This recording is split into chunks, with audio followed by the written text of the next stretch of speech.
This is the original podcast edition of The Guild of the Cowry Catchers by Abigail Hilton, now part of the complete Pirates of Wefravain series. The books are available as audiobooks, ebooks, and paperbacks. This podcast originally aired from 2010 to 2014. Stick around after the story for commentary from me, the author, more than a decade later.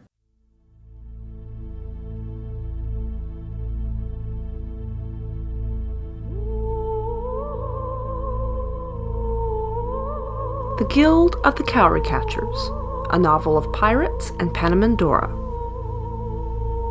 Written and narrated by Abigail Hilton. Book 1. Embers. Warning: this novel was intended for people who shop in the grown-up section of the bookstore. It is not intended for children or young teens. If you need to ask whether you will be offended, you probably will. Episode 9. Hi, I'm Terry Mixon, co-host of the Dead Robot Society writing podcast. If you'd like to hear beginning writers talk about the art and science of writing fiction, we have something for you at www.deadrobotsociety.com. Previously on the Cowry Catchers podcast. In the midst of a storm, Gerard risks a dangerous flight on Alcere to find the buoys that will guide the ship over a reef. He succeeds in saving the ship. However, Silvio insists on going to Port Holivaris for repairs in spite of Gerard's protests. When they arrive at his old family seat, Gerard's fears are confirmed by the appearance of his brother, Jalil, who insults Thessalin and demands to know whether Gerard has returned home to make abject apologies. Silvio surprises Gerard by returning Jalil's insults and sending him scampering back to port in disgrace. The next evening, they are invited to dinner at the castle, and Silvio dresses like a high-class prostitute with the obvious intent of insulting Lord Holivar. Gerard starts off with Silvio and company to the castle with a mixture of anxiety and curiosity. Chapter 26. Thank You. The wyverns did something clever when they came to Wefravain. They chose the largest, most aggressive shelt species in the islands and helped them subjugate all the other creatures. They made sure that the Grishnards would control everyone else. Then all the wyverns had to do was control the Grishnards. Gwaine, The Truth About Wyverns. Servants had been sent to bring them up to the castle. Again, Gerard knew them all. They stared at him curiously, but when they saw Silvio, they almost forgot about Gerard. By the time they reached the end of the little harbor town and started up the hill, Gerard thought that half the population of Holivaris had turned out to have a look. "Embarrassed to be seen with me, Gerard?"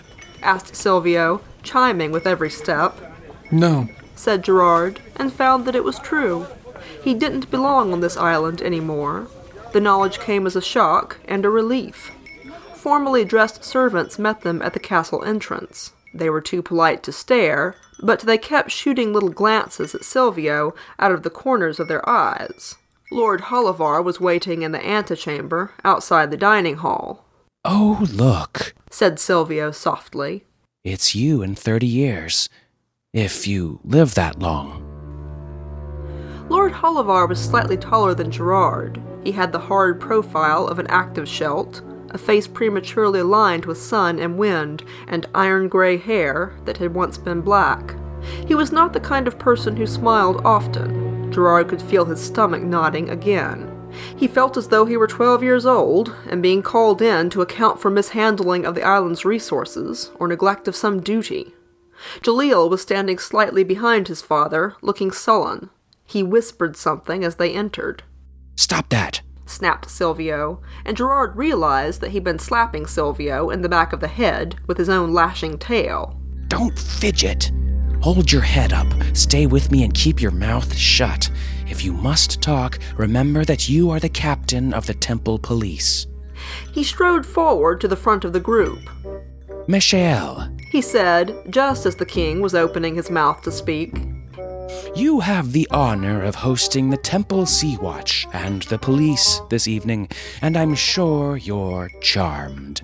No doubt your little dining hall is delightful, but I have been on my ship for days and would like to stretch my legs first. May we have a tour of this, fort, or castle, whatever, first? Silvio flipped his hand languidly as he spoke, jingling and glittering with every move. Gerard watched his father, who was staring in open horror at Silvio. His mouth twitched. His teeth were fairly on edge when he said, "I take it you are Admiral Lemire." Silvio yawned. Yes, my fame precedes me throughout the lesser kingdoms. Gerard forced himself not to smile. Silvio had hit a nerve. The lords of these little islands preferred small kingdoms, not lesser, and his father was prickly on the point. Jaleel made a hiss, and the king's tail lashed once. "The food Said Michel Holivar with studied calm. will be cold if we do not proceed to dinner. However, there is one point we must discuss first." Silvio raised an eyebrow. If the food congeals, I'm sure the servants can reheat it. They can probably repoison it, too. I hope you didn't use anything expensive. Jaleel made another little noise, "I can assure you that nothing you eat in my castle will be poisoned." said Lord Holivar. Good. My mistress takes a dim view of those who poison her servants. Now, what was this point of yours? "My son is not welcome here, unless he has come to apologize on his knees and make appropriate restitution. Otherwise, he is not to set foot on this island." Gerard glanced sideways at Silvio. He remembered the advice that Silvio had given him on the way to CERN. Is this what you brought me here for, Silvio? Silvio twirled a bracelet. It may be the practice of the lesser kingdoms to air family squabbles over dinner, but I find it very dull entertainment. He gestured at Jaleel. If he has offended you, surely you can find another place to beat him into submission. Lord Holivar's mouth hardened into a granite line. Gerard could tell that he'd had just about enough. "I don't have to put up with this. Gerard, either get over here or get out. You were banished, and if you don't understand what that means, my guards will educate you." The castle guards dutifully stepped into view on either side of the room. Excuse me. Silvio's voice was still insipid, but Gerard saw that he was playing with a gold-hilted throwing knife that had magically appeared in his hands. He was flipping it over and under his fingers. I don't know what you're nattering on about, but let me assure you, if you have another son besides that specimen behind you, he is not here. The watch and the police are here. He jerked a finger at Gerard. If you haven't met our new captain of police, then perhaps you should. I realize that news reaches these little forts rather slowly. Now, I have a sudden, intense desire to see your library. Do take us there at once. Lord Holivar made a slight and very stiff bow. "I will humor your request, against my better judgment. This way." Gerard heard Jaleel mutter nastily behind his father. We'd hate to leave any of his sudden and intense desires unsatisfied. Oh, I know you would. Crooned Silvio loudly. Come see me when you're old enough.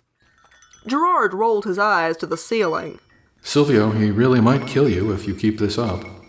As they proceeded along the hall, Silvio dropped back a little and murmured, We're looking for Thessa's books. You did say she left them here, didn't you? So that's what this is about. Yes. Silvio nodded. Just go around and start pulling them out. I'll handle your delightful family. You're making them very angry. My father really might try to throw us in the dungeon. And Jaleel really might try to stab you. Silvio nodded. Gods, I hope so. He was practically skipping. Oh, just give me an excuse. I take it you don't want me to apologize and forswear Thess anymore? Silvio shook a knife at him. You apologize, and I'll hamstring you. Just keep your mouth shut. They reached the library, and Gerard began scanning the shelves. He knew his father might have sold or burned Thessalin's books, but he doubted it. Michel was not the sort of king to waste resources, and books were rare and valuable. At first he thought he might not remember the titles, but he soon spotted one and then another.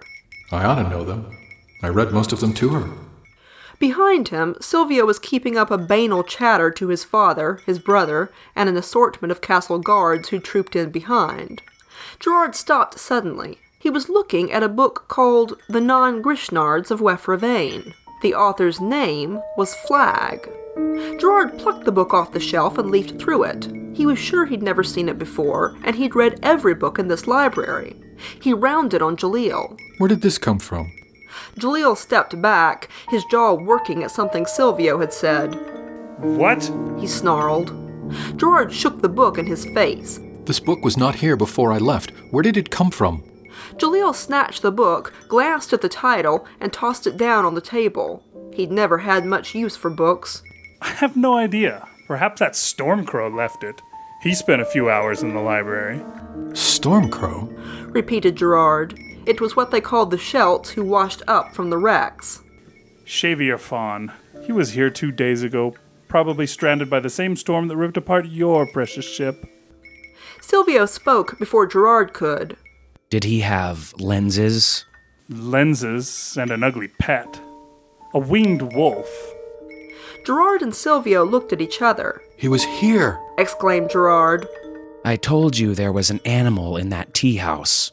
Winged wolf. That sounds about right. Lord Hullivar did not seem interested in discussions about their previous guest. He had walked over to the table and examined the pile of books Gerard was pulling down. When he turned back, his eyes were murderous. You ungrateful, dishonorable whelp. So, you've come to rob me? You think that just because you've made friends with some Cowry dock rat from the Sea Watch, you can come home and plunder my library for your peasant wife? Silvio was strolling along, looking at the shelves behind Gerard. Do I hear a yapping? Or perhaps it's a squeaking, some small vermin amongst the books. Lord Hullivar's face had turned purple. You and this mountebank have tried my patience long enough. Do you think I can't take that half-broken hulk in the harbor? Do you think I can't execute this rabble? You're not my son, and you're not under my protection.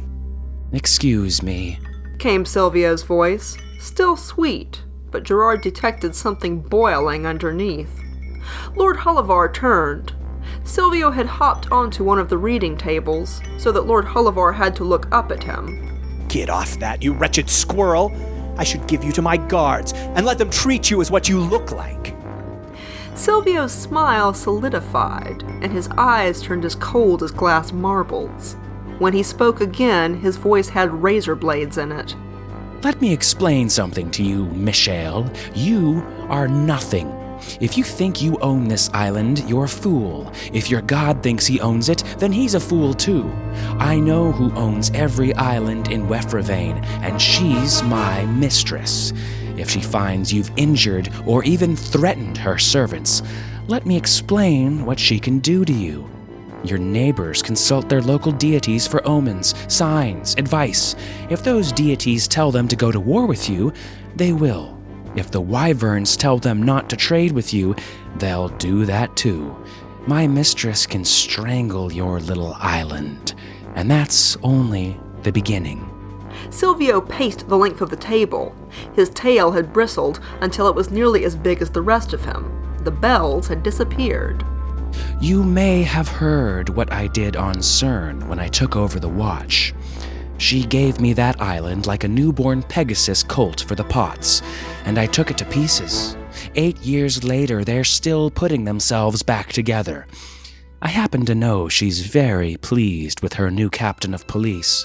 If Gerard said, "Mistress, I'd like to burn Hollivaris and sow it with salt," I'm sure she'd say, "Do you need any extra firewood, dear?" There was an echo of footfalls in the hallway at that moment, and 3 frightened guards raced into the room. "Sire!" panted one. 4 wyverns are circling the castle. What shall we do? Silvio's eyes glittered. I hear you're fond of sacrificing royals around here. Perhaps the gods would like another? Shall we ask them, Michel? Lord Hullivar had gone gray.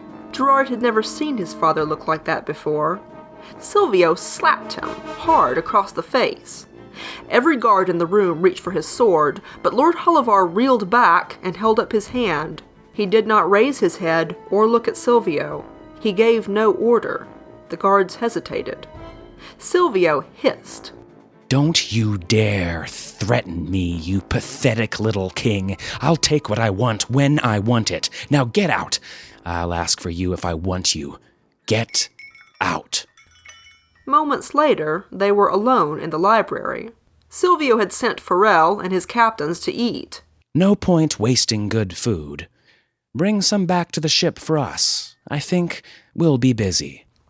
Gerard cleared his throat. Well, that was nasty. Felt good, didn't it? Silvio was leafing through the book that Gawain had left. He shook a finger at Gerard. Don't think I'm doing this for you. Gerard smiled and looked at the floor. Of course you're not. I'm doing this because it amuses me. And for Thessalin. Yes, Said Silvio, entirely willing to admit favors for Thessalin. He gestured around the library. Shall we take all of them? I suppose we could just burn what we don't want, but I'm not sure I can bear it. Burning books is just vile. Gerard shook his head. Silvio, it's so hard to get books out here. They're at least 2 or 3 times more expensive than in the Great Islands. This collection is the work of at least 6 generations of Holivars. I don't want to plunder his library.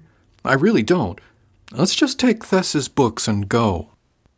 Silvio shook his bells in annoyance. Didn't you hear what he said to you? What does it take to make you angry, Gerard? Well, you've managed to do it a few times.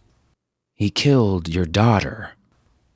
Gerard shut his eyes. He took a deep breath. Oh, Paley, the local god, killed my daughter. My father did nothing to stop it, but it wasn't his idea.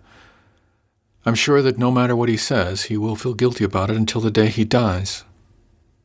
This is enough, Silvio. I don't want to wreck Holivaris. Silvio stared at him curiously. What did you do to make the gods so angry?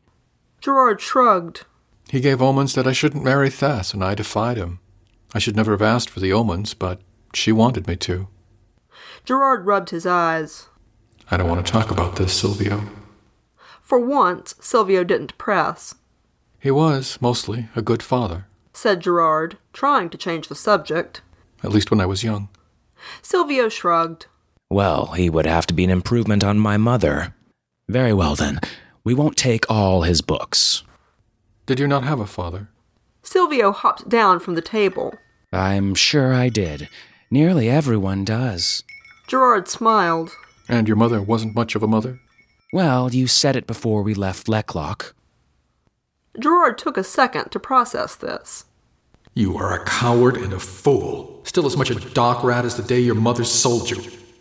He groaned. If I had believed for a moment.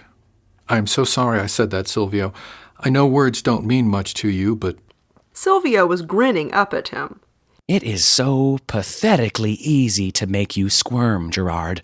I keep thinking I'll get tired of it, but it's too much fun. Stop being sorry. Did Thess leave anything else she valued here? Lots of pretty things that my father has probably sold. And she loved shells and smooth stones and flower petals. I'm sure he dumped those out on the back step. Nearly all her clothes. She had some glorious clothes. He made her leave her clothes? Exclaimed Silvio in horror. Why didn't you just take them? Gerard spread his hands. We left in the middle of the night. I thought the god might ask for her next. We just scooped up what we could carry and ran. And you ran to the temple watch. Silvio shook his head. Gerard shrugged. It was the only honorable way out I could think of. The only thing that might put us beyond the reach of the gods. Silvio had started to sneer at the word honorable, but he stopped when Gerard finished. Well, you're not wrong there. If Morcella values you, no wyvern will touch you. You just might not like the price. Gerard felt suddenly cold. How did you get those wyverns here?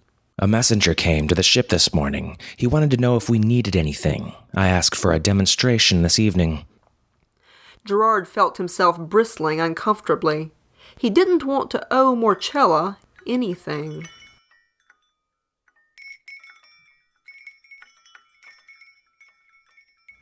Chapter 27. The Meerkat. Masia Minor is a strange place for all kinds of reasons. The keepers of the island claim to make the hunt fair by limiting the quality and type of weapons the hunters can carry. Of course, this is mainly to limit the kinds of weapons the fawns can get hold of. The fawn's best weapon is the island itself. A more dangerous place for the unwary does not exist in Wefravain. Gwaine, the non-Grishnards of Wefravain. As Gerard had suspected, none of Thessalin's other possessions remained to be claimed. He managed to corner the butler, who confirmed that her clothes had been sold. Gerard also questioned him about the Chevier fawn who'd been there 2 days ago. The butler had noted that the feathers below the hem of his pants were sort of a greyish colour. He'd also worn lenses while reading. He had a winged wolf. Well trained, the butler added. It healed perfectly, and never said a word. The fawn claimed to be a merchant's bookkeeper, whose ship had been damaged in the storm. His master, a wealthy Grishnard, was in Malabar, procuring a new vessel. In the meantime, he'd sent his bookkeeper to have a look at the local libraries. The merchant was thinking of bringing in a shipload of books, and he wanted to know what titles were held and valued in the region. The guest had met briefly with the king and prince, exchanged news items, and then been given the run of the library for half a day. Gerard asked whether it was possible he was still on the island, but the butler shook his head. I heard he stayed one night in town and left yesterday for Malabar on a Pegasus. And if that's what he told them, said Silvio, you can bet it's not where he went. Why would he come here? Muttered Gerard, as they were walking back towards the ship. Silvio shrugged. He could have left CERN about the same time we did, headed in the same direction. He got blown by the same storm to the same place. That could have been the wreck of his ship you saw on the reef. Even if that's true, it's unlikely he was the only survivor. If he survived, then there should have been others. If he came straight here from the wreck, he should not have been dressed in decent clothes with cowries to spend in town. He had to have landed somewhere else after the storm and then chosen to come here. Why? I have an idea. Which is? Silvio shook his head. I'll tell you tomorrow if I'm right. They returned to the ship with Farrell and company, who were in high spirits. Any prestige Silvio had lost on CERN had been completely restored by his victory over Lord Hullivar. Many of the sailors came from humble backgrounds, and they'd suffered at the hands of such shelts in the past. They liked nothing better than seeing one of them brought low. The whole ship was babbling with the story for half the night, and Silvio let them talk. He'd also let Farrell's party bring back every scrap of food from the dinner table. They'd plundered the kitchens as well, and the entire ship made merry. Alcere made Gerard repeat the story twice, and then he went around asking the sailors more questions. He was perfectly giddy with the news that Silvio had slapped Michel Hullivar, and seemed almost willing to forgive all past offenses. Gerard wasn't so pleased about it. Although, he said to Thessalin in their cabin, I'm sure it was Silvio's idea of saying thank you. The next morning, everyone got down to the serious business of repairing the ship. Silvio visited the harbor master in person and explained what they needed. Do we have enough cowries on hand to pay for it all? Asked Gerard when he returned. Pay for it? My dear Captain of Police, we do not pay for things intended for the service of our mistress. Any shelt who does not make an offering of anything you need to perform your function is asking for trouble with the gods. Gerard shook his head. You may have to introduce my father to this concept. I suspect he was called to the temple last night and frightened out of his wits. The harbor master more or less said so. In any case, they will give us whatever we want, so long as we leave as quickly as possible. Below them in the water, a team of trained cowry catchers was already scraping the hull and beginning repairs to the leak. Gerard could see their fat manatee tails flip above the surface periodically. Their overseer stood a little way off in his flat barge with tools and supplies. Another boat was pulling off from the wharf, heavy with sailcloth, rope, and planking. Silvio watched it. Did you leave anything here, Gerard? My childhood? My identity? Gerard shook his head. The only thing I wanted off this island was Thess. Alcere gave an indignant little sputter behind him. The meerkat? Silvio looked at Gerard. What's the meerkat? Gerard glared at Alcere. A little boat. Nothing I need to go looking for. Oh, Gerard, Exclaimed Alcere. you loved that little boat. We went all over the small kingdoms in it. He turned to Silvio. He built it when he was 13. And 14 and 15. And then we practically lived in it for another 3 years. Well, Said Silvio. one of our small boats was damaged in the storm, so obviously we are in need of another. It's a little big for a jolly boat. I'll be the judge of that. Where is it? It was in dry dock in the Royal Boathouse. Gerard saw with relief that Jalil hadn't done anything nasty to it. When it came to hobbies, Jalil had always preferred hunting to sailing. He liked being a prince, and had never wanted the responsibilities of kingship. He and Gerard had fought occasionally as children, but mostly they were just different, and rarely together after the age of 8. Gerard doubted that anyone had touched the meerkat since he left, except to put her in storage. Silvio walked around the vessel. It was over twice the length of Alcere, with a mainsail and a jib. Gerard had designed her himself, and put her together as carefully as Thessalin constructed her ballads. Silvio whistled. I bet this boat can sail as close to the wind for its size as anything in Weffervane. Gerard smiled. She's very maneuverable. She's beautiful. And as we've established, I like pretty things. We're definitely taking her. An 8th watch later, they were slipping through the doors of the dockhouse into the breeze and sunshine. Gerard could have sailed the meerkat in his sleep, and Silvio didn't try to do anything, just climbed up on the gunwale with his face in the wind and wrapped his tail around him. He was wearing sailcloth today, and only a trace of coal. He hadn't even bothered with boots. About halfway to the Fang, he stood up and walked back to where Gerard sat with his hand on the boom. Do you want a sailor? He was proud of the way the meerkat handled. She was a responsive little skiff. Silvio shook his head. I'm not that good with small boats. Never needed to learn about them. I was going to tell you, when I went to see the harbor master, I asked some questions in town. Gawain was there for a night. He stayed in an inn, but he seems to have been busy about town. He asked a lot of questions about you. Me? Gerard was surprised. Silvio nodded.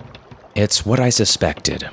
He found himself in this vicinity and thought he might do some research on the new captain of police. Maybe figures you'll be harder to kill than the last dozen, although I can't think why. Maybe you made him curious in that tea house. I tried to recruit him. Silvio laughed out loud. For the police? Well, yes, he was obviously bright. He speaks a little of every language in common use, if he told the truth, including Majin. I need someone who speaks Majin. I want to investigate Major Minor. I speak Majin. Well, you weren't exactly volunteering. I'm still not. Every captain of police wants to investigate Major Minor, and I think it's a dumb idea. Why? Let's think about this. What is the resistance anyway? Fawns killing Panons. We don't like it, and we make it illegal. Now, what is Major Minor? Fawns legally killing Panons. They are at a disadvantage, but if they manage to kill hunters, it's perfectly all right. The way I see it, the Majin King has made the resistance legal on Major Minor, and until that changes, you're never going to be able to do anything about the island. Sure, pirates use it. They'd be stupid not to, although the controls in place make it difficult. But if they're basing themselves there... began Gerard. Silvio shook his head. Gerard, the resistance is not organized. We talk about them as one entity, but that's misleading. They're a group of factions, often in disagreement, and that's part of what keeps them from being successful. He sat down on a bench. Panons have the advantage because they're mostly one species. There are a few odd ones like me tossed in, but mostly Grishnards are in charge. They're just one type of creature who wants more or less the same sorts of things. The resistance is heterogeneous, many kinds of fawns, some nons, like Selkies, various talking beasts, and some sympathetic Grishnards. They disagree on their goals and how to achieve them. This is why they will never be more than a nuisance to Grishnards. They've been more than a nuisance to the police. Silvio nodded. As I said before, I think you have a spy. He's probably working for one particular resistance cell. They can be highly organized on a small basis. I think Gwaine is their leader.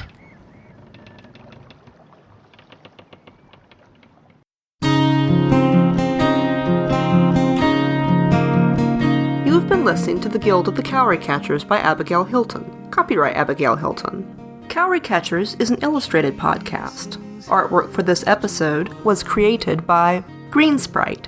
To view these illustrations, and to learn more about this world and its author, visit the website at www.cowrycatchers.com.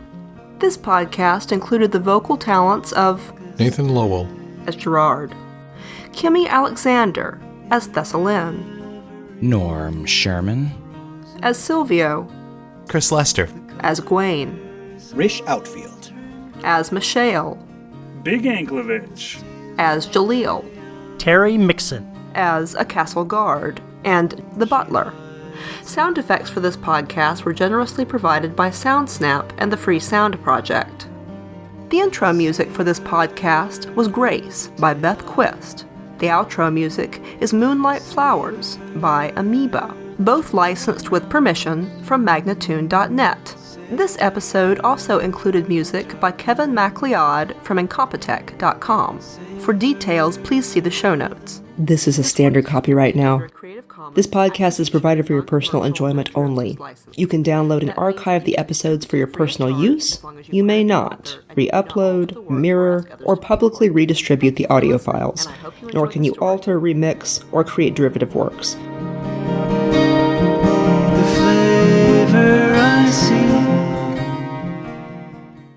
And I'm back. This is 2025 Abby, with just a few comments on the story. I think this is a fun episode. I have a fondness for a particular kind of trope, which I guess it's a trope. I'm sure I've seen it before. Basically, the pattern is that the protagonist of the story, or a character in the story, has coworkers or family or friends that kind of take them for granted and are perhaps abusive towards them. And a new friend or love interest defends our hero from the people in their life that have taken them for granted or been abusive to them in some way. That is certainly the trope that is going on here, and I have a fondness for that particular story pattern. Silvio obviously has strange ways of expressing gratitude and saying thank you. That will become more clear as the story goes on. But I think it gets more fun as he and Gerard are getting along better. Obviously, they do not understand each other very well. They are from very different worlds, but they are on the same page, more or less, here. I had forgotten that they go into the library on Hullavaris to get Thessalyn's books. I had forgotten that particular detail.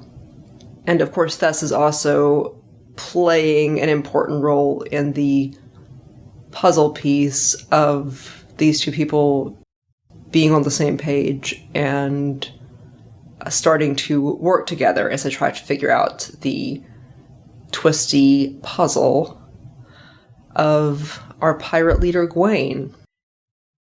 And that's about all I want to say about it right now. If you have not listened to these books before, then there's lots of twists and turns up ahead.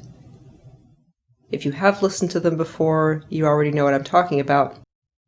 If you are listening to this in real time, if it is actually 2025 when you're listening to this, the Discord has become quite active and fun. I'm not going to link it here. I'm going to make you actually come over to my Patreon to find the link for it. But as of this recording, I have not got it locked down. If I experience a bunch of trolls, I certainly will. But if you come over to Patreon, you can get the link there, and there's a lot of fun interaction. Also, quite a bit of artwork being posted over there. We will see what our heroes manage to accomplish and learn in the next episode.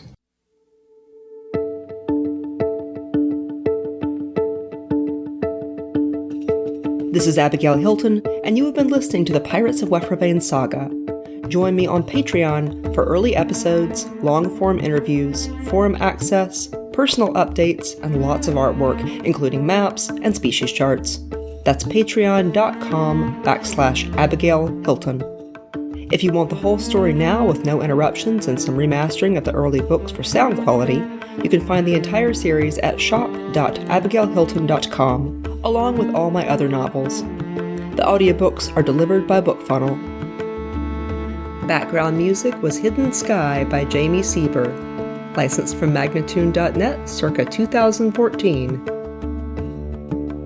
The Guild of the Cowry Catchers podcast is an audio adaptation of the Pirates of Wefravain saga, written and produced by Abigail Hilton. Original production copyright 2010. All rights are reserved to the author.